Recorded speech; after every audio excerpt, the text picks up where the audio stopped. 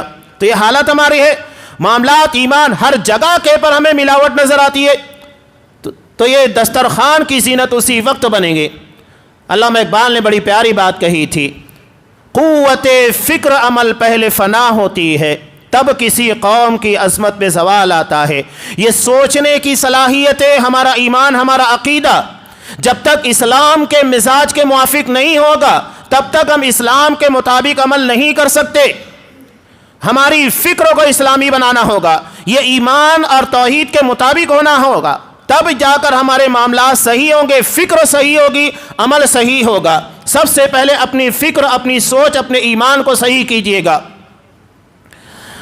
تو یہ دسترخوان کی زینت بنیں گے۔ اب صحابہ نے اس وقت سوال کیا کہ اللہ کے رسول، کیا اس وقت ہماری تعداد کم ہوگی کہ قلت تعداد کی بنیاد کے پر ہمیں نرم و چارہ سمجھ لیا جائے گا اور آسانی کے ساتھ ہمارے ساتھ کھلواڑ کیا جائے گا، کھیل تماشا بنا کر رکھ لیا جائے گا؟ آپ صلی اللہ علیہ وسلم نے کہا کہ نہیں، بلکہ تمہاری تعداد بہت ہوگی، بل انتم یومئذ کثیر، تمہاری تعداد بہت زیادہ ہوگی۔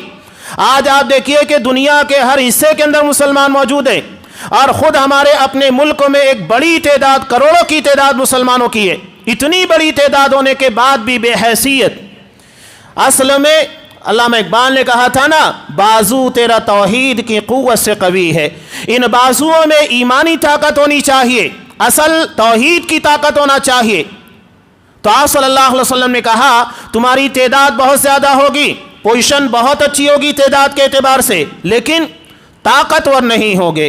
یہ قلت اور کثرت اللہ کے نزدیک کوئی معنی نہیں رکھتی۔ اگر تعداد کی بنیاد کے پر فیصلے ہونے ہوتے تو اللہ کبھی مسلمانوں کو جنگ بدر میں فتح نہیں دیتا، جہاں دشمن ان کے مقابلے میں 3 گنا زیادہ تھے۔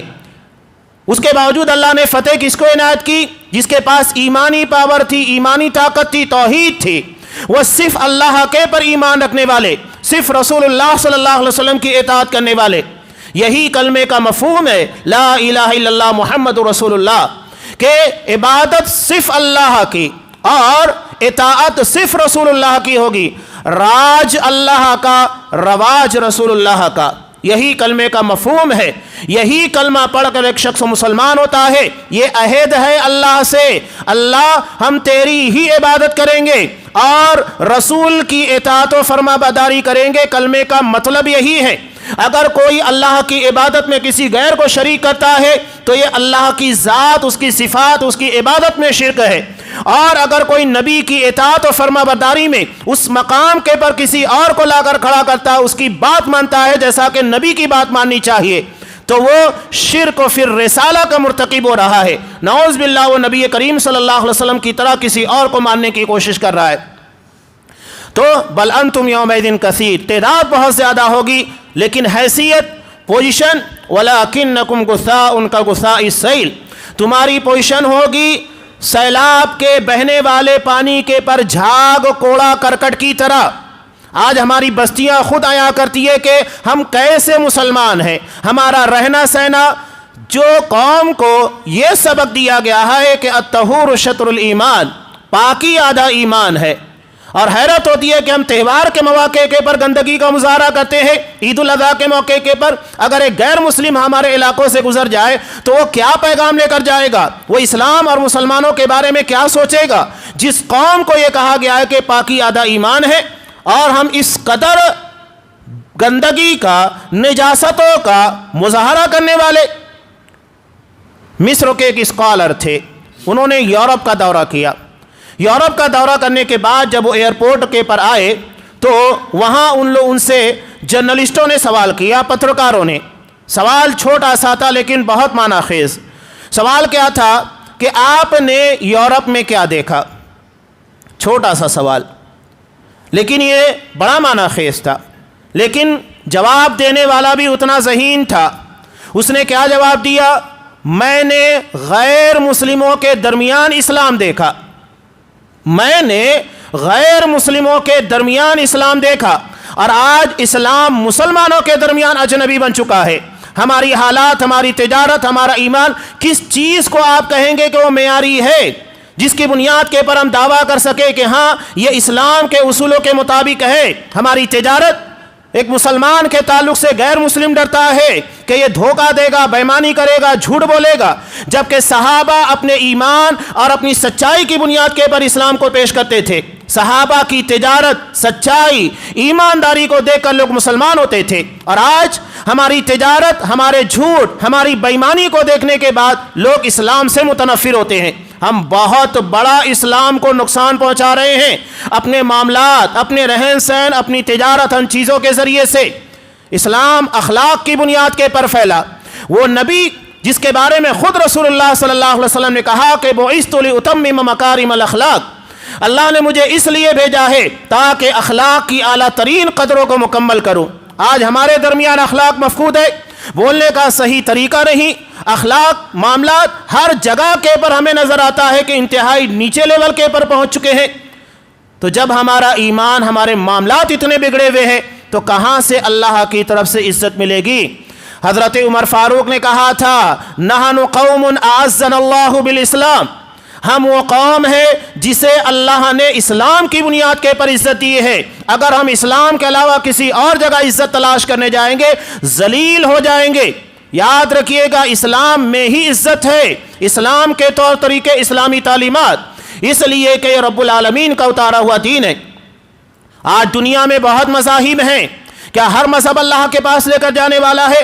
کیا ہر مذہب کا ماننے والا اللہ کیا کامیاب ہوگا؟ نہیں، اللہ نے صاف کہہ دیا ان الدین عند اللہ الاسلام، اللہ کے نزدیک اسلام ہی قابل قبول ہے، باقی سارے مذاہب اللہ کے ہاں رد کر دیے جائیں گے۔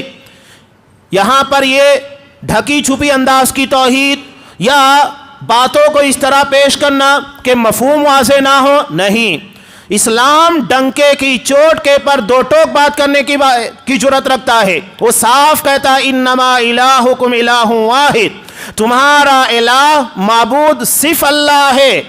وہ ڈھکے چھپے انداز میں نہیں کہتا ہے کہ سب کا مالک ایک، سب کا رب ایک، وہ صاف کہتا ہے کہ وہ اللہ ہی ہے، اسی کی عبادت کرنا ہوگا، اس کے علاوہ قابل تسلیم نہیں ہے۔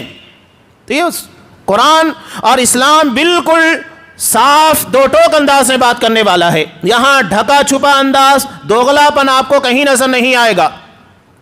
تو یہاں آپ صلی اللہ علیہ وسلم نے کہا تمہاری حیثیت تمہارے اپنے ایمانی معاملات کے کمزور ہونے اور تمہارے معاملات کی خرابی کے نتیجے میں انتہائی کمزور ہوگی۔ جس طرح کے بیمار شخص جس کے جسم کے پر بہت ساری بیماریوں نے حملہ کر دیا ہے، اب وہ کچھ کرنے کے قابل نہیں رہ جاتا، وہ کسی سے لڑ کیا پائے گا، کسی کا دفاع کیا کر پائے گا، وہ تو خود اپنی حالت کے پر رحم کھائے ہوئے ہے، مجبور ہے، بے کس ہے۔ تو ہماری حالت بھی اسی پیشنٹ کی طرح ہے جس میں نہ جانے کتنی بیماریاں لگی ہوئی ہے، امیونٹی پاور ختم ہو چکی ہے۔ تو اگر ہم یہ چاہتے ہیں مضبوط بنے، توانا بنے، تو ہماری روحانی دنیا کو ایمان اور اپنے معاملات کی اصلاح کے ذریعے صحیح کرنا ہوگا۔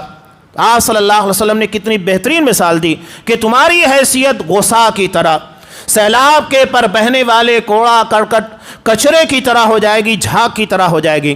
یہاں غصہ عربی زبان میں درختوں سے ٹوٹنے والے پتے کو بھی کہا جاتا ہے، وہ بھی کچرا ہی ہوتا ہے۔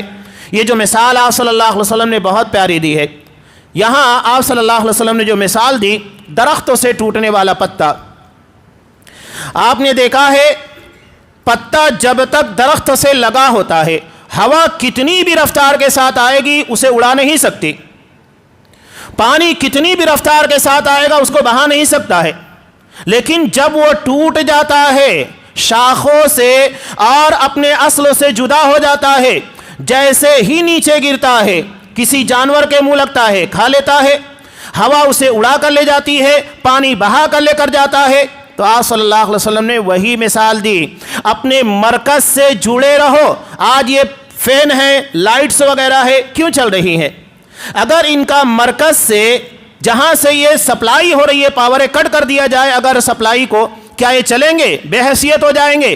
تو ہمارا ایمانی پاور اور پلانٹ یہ کتاب و سنت ہے، اللہ تبارک و تعالیٰ کی کتاب قرآن مجید اور رسول اللہ صلی اللہ علیہ وسلم کی سیرت احادیث مبارکہ۔ اسی کو آپ صلی اللہ علیہ وسلم نے کہا جیسا کہ مستدرک حاکم کی روایت ہے، ترکت فیکم امرین لن تضلوا بعدہما کتاب اللہ و سنتی، میں تمہارے درمیان دو چیزیں چھوڑ کر جا رہا ہوں، اللہ کی کتاب قرآن مجید اور میری سنت یعنی آپ صلی اللہ علیہ وسلم کی احادیث، آپ کی سیرت، آپ کی حیات مبارکہ۔ لن تضلوا بعدہما، اس کے بعد تم کبھی گمراہ ہونے والے نہیں۔ اصحاب کرام نے انہی دونوں چیزوں پر عمل کیا، اللہ نے پوری دنیا کے اندر عزت عطا کی، اور اگر ہم چاہتے ہیں کہ دنیا میں ہمیں وہی عزت ملے تو اصحاب کرام کی طرح ہی ہمیں دین کے پر، کتاب و سنت کے پر عمل کرنا ہوگا۔ یہ مرکز ہے، جب تک ہم اس سے وابستہ رہیں گے ہماری پاور، ہماری حیثیت برقرار رہے گی۔ ہم اگر اس سے اپنا رابطہ کٹ کر لیں گے تو جس طرح درختوں سے ٹوٹا ہوا پتا بے حیثیت ہوتا ہے، مسلمان بے حیثیت ہو جائیں گے، یہ حالت ہے۔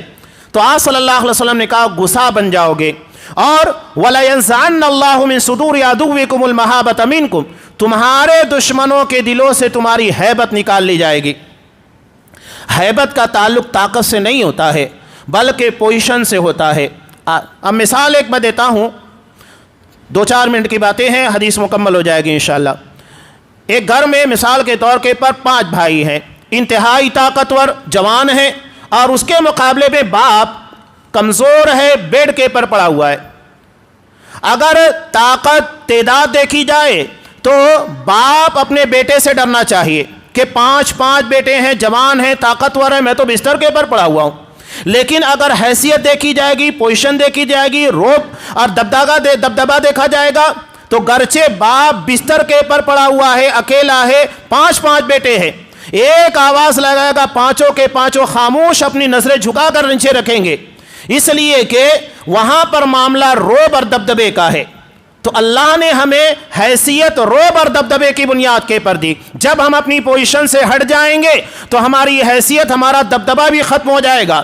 ایک وقت وہ تھا حضرت عمر فاروق رضی اللہ تعالیٰ عنہ، وقت کی سپر پاور ایران، وہاں کا سفیر آتا ہے، وہاں کے محل کے اندر وہاں کا بادشاہ کہتا ہے کہ عمر کا نام نہ لیا کرو، مجھے ڈر لگتا ہے، میرے پر خوف طاری ہو جاتا ہے۔ حضرت عمر فاروق رضی اللہ تعالیٰ عنہ کو ڈھونڈتے ہوئے آتا ہے، کوئی کہتا ہے فلاں جگہ ملیں گے، فلاں جگہ۔ وہ حیران ہو جاتا ہے کہ اتنی بڑی طاقت جو کہ وقت کی سپر پاور کو للکار رہا ہے، اس کے بارے میں عام لوگوں کو پتہ ہی نہیں کہ کہاں پر ہے۔ جا کر دیکھتا ہے ایک ببول کے درخت کے نیچے حضرت عمر فاروق رضی اللہ تعالیٰ عنہ اپنی عصا کو تکیہ بنا کر لیٹے ہوئے تھے۔ جب وہ وہاں پر پہنچتا ہے، بے خوفی کا عالم تھا، اللہ نے ایسا خوف عنایت کیا تھا، وہ حیران ہو جاتا ہے، دل کے اندر روب طاری ہو جاتا ہے۔ حضرت عمر فاروق رضی اللہ تعالیٰ عنہ نے پوچھا کیوں آئے؟ کہا کہ تمہاری فوجیں ایران کی سرحد تک پہنچ چکی ہیں، وہ ہماری حکومت کے پر قبضہ کرنا چاہتی ہیں۔ حضرت عمر فاروق نے کہا کہ 3 ہی آپشن ہیں، پہلا ہے اسلموا تسلموا، مسلمان ہو جاؤ محفوظ ہو جاؤ گے، اور دوسرا آپشن ہے اگر ہم سے مسلمان نہیں ہوتے ہو ٹھیک ہے، تم ہمارے ماتحتی کے اندر رہو، ہم تمہاری حفاظت کریں گے، لیکن تم ہمارے زیر نگی رہو گے، تم پر ہم حکومت کریں گے۔ اگر یہ بھی منظور نہیں ہے، لڑو، جیت جاؤ تو بہتر ہے، اور نہیں جیت پائے، ہار گئے تو پھر ہماری حکومت تو تمہارے پر آئے گی ہی۔ یہ دبدبہ تھا۔ آپ صلی اللہ علیہ وسلم نے آخری بات کیا کہی؟ وَلَيَقْذِفَنَّ اللَّهُ فِي قُلُوبِكُمُ الْوَهْنَ، اللہ تمہارے دلوں میں وہن ڈال دے گا۔ صحابہ نے پوچھا کہ وہن کیا ہے؟ کہا کہ دنیا کی محبت، موت سے نفرت۔ آج آپ دیکھیے کہ موت سے نفرت کیوں پیدا ہو رہی ہے؟ اس لیے کہ دنیا کی محبت ہمیں اپنی طرف کھینچ رہی ہے۔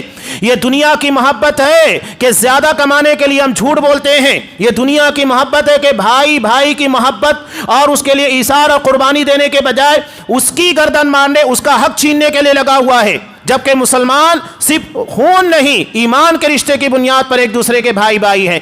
تو یہ دنیا کی محبت ہے جو ہمیں ایمان سے غافل کر رہی ہے اور اسلام کے تئیں ہمیں بیگانہ کرنے کی کوشش کر رہی ہے۔ تو یہ حدیث جو آپ صلی اللہ علیہ وسلم نے بیان کی، اگر ہم چاہتے ہیں وہی عزت وہی وقار جو اصحاب کرام کو نصیب ہوا، تو ہمیں اسلام کو اسی طرح فالو کرنا ہوگا جیسا اصحاب کرام نے کیا۔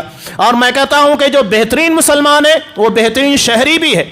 اگر کسی ملک میں مسلمان بہترین طریقے سے رہتا ہے، اسلام کو فالو کرتا ہے، وہ اس حکومت کا سب سے بہترین شہری ہوگا، اس لیے کہ اسلام ایسے حقوق، ایسے آداب سکھاتا ہے کہ اپنے پڑوسی کے لیے بہتر، چاہے مسلمان ہو غیر مسلم ہو، اگر وہ تجارت کرے گا دھوکہ نہیں دے گا۔ مسلمان غیر مسلم ہر کسی کے لیے یہی حکم ہے، اسے انسانیت نواز بنایا گیا ہے۔ تو ایک مسلمان اپنے ملک کا سب سے بہترین شہری بنے گا اگر وہ اسلام کی تعلیم کے مطابق عمل کرے، اور یہ ہمارا عمل دوسروں کو اسلام اور مسلمانوں کے تئیں آگاہ کرے گا۔ اور سچائیاں، آج میڈیا کچھ بھی کر لے، کچھ ہونے والا نہیں ہے۔ اگر ہم اپنے کردار و عمل کے ذریعے اسلام کی بہترین شبیہ پیش کرتے ہیں، وہ جب مسلمانوں کے پاس آئیں گے انہیں تصویر الگ نظر آئے گی، اور پھر نتیجہ کیا ہوگا؟ ان کے دلوں میں اسلام اور مسلمانوں کی محبت ہوگی اور جھوٹ پھیلانے والوں سے نفرت ہوگی۔ تو یہ ہم اپنے کردار و عمل کے ذریعے کر سکتے ہیں۔ اللہ نے ہمیں اتنی استطاعت اور طاقت دی ہے۔ اللہ تبارک و تعالی ہمیں ان حالات میں، جب کہ قومیں ہمارے خلاف جمع ہو چکی ہیں، یہ خود ہماری اپنی ایمانی کمزوری اور معاملات کی خرابی کا نتیجہ ہے۔ پروردگار ہمیں اپنے ایمان کے تئیں مضبوط ہونے، اپنی توحید کو نکھارنے اور نبی کریم صلی اللہ علیہ وسلم کی اطاعت و فرما برداری جیسے کرنا چاہیے، ہمیں اسی طرح آپ کی اطاعت و فرما برداری کر کے دین کے پر عمل پیرا ہونے کی توفیق دے۔ پروردگار جو ذلت کے حالات ہمارے پر بنے ہیں، یہ ہماری کوتاہیوں کا نتیجہ ہے۔ پروردگار تو عزیز ہے، عزت دینے والا، ان ساری ذلتوں کے اسباب کو ختم کر کے ہمیں عزت اور وقار عطا کر۔ اس دنیا میں تو ہی ہمارا حامی ہے، ناصر ہے، مددگار ہے، تیرے علاوہ ہمارا کوئی کارساز نہیں۔ پروردگار تیرے علاوہ کسی اور در کے پر کہاں جائے، ایک تیرا ہی در ہے، تیرے علاوہ کوئی در نہیں ہے۔ پروردگار ہمارے حالات کو بہتر بنا، ہمارے معاملات کی اصلاح فرما، اور مسلمانوں کے پر جو بھی حالات طاری ہو چکے ہیں ہماری اپنے گناہ خطا غلطیوں کی بنیاد پر، ہمیں توبہ استغفار کی توفیق دے، اپنے معاملات کی اصلاح کی توفیق دے، اور ہماری جان مال عزت و ناموس، چاہے اس ملک دنیا میں کہیں پر بھی مسلمان ہو، ہر جگہ ان کی عزت جان مال ان تمام چیزوں کی حفاظت فرما۔ پروردگار ہم تیری رحمت کے طلبگار ہیں، بارش جیسا کہ ہونی چاہیے ہمارے پر ویسی برس نہیں رہی ہے۔ یہ سارے صرف مسلمان غیر مسلم انسان نہیں بلکہ جانور چرند پرند ہر کسی کے لیے تکلیف کا باعث ہے۔ پروردگار ہم جانتے ہیں کہ ہماری خطا ہمارے گناہ کے نتیجے میں ہے۔ پروردگار ہمیں اپنے گناہوں کے سے توبہ کی توفیق دے، ہمارے گناہ کے بدلے میں نیکی کا جذبہ عنایت کر، نیکیوں کی طرف ہمارے قدم کو بڑھانے کی توفیق دے، اور اپنے رحمت خاص کی بنیاد کے پر رحمت بارکہ نزول فرما۔ اللہم صیبا نافعا، اللہم اغیثنا غیثا مغیثا مریا مریا نافعا غیر ضار عاجلا غیر عاجل۔ پروردگار ایسی بارش دے جو جلد نازل ہونے والی ہو، جو نفع دینے والی ہو، جو نقصان دینے والی نہ ہو، جو جلد آنے والی ہو، بدیر آنے والی نہ ہو۔ پروردگار ہم تجھ سے بارش کا مطالبہ کرتے ہیں، نفع دینے والی، جلد نازل ہونے والی، اور تمام لوگوں کے لیے نفع بخش ہو۔ پروردگار جب تک ہمیں دنیا میں رکھ، اسلام کے پر رکھ، اور ہمارا خاتمہ ایمان کے پر فرما۔ آمین۔ بارک اللہ لنا ولکم فی القرآن العظیم ونفعني وإياكم بالآیات والذکر الحکیم، انہ تعالی جواد کریم ملک بر رحیم۔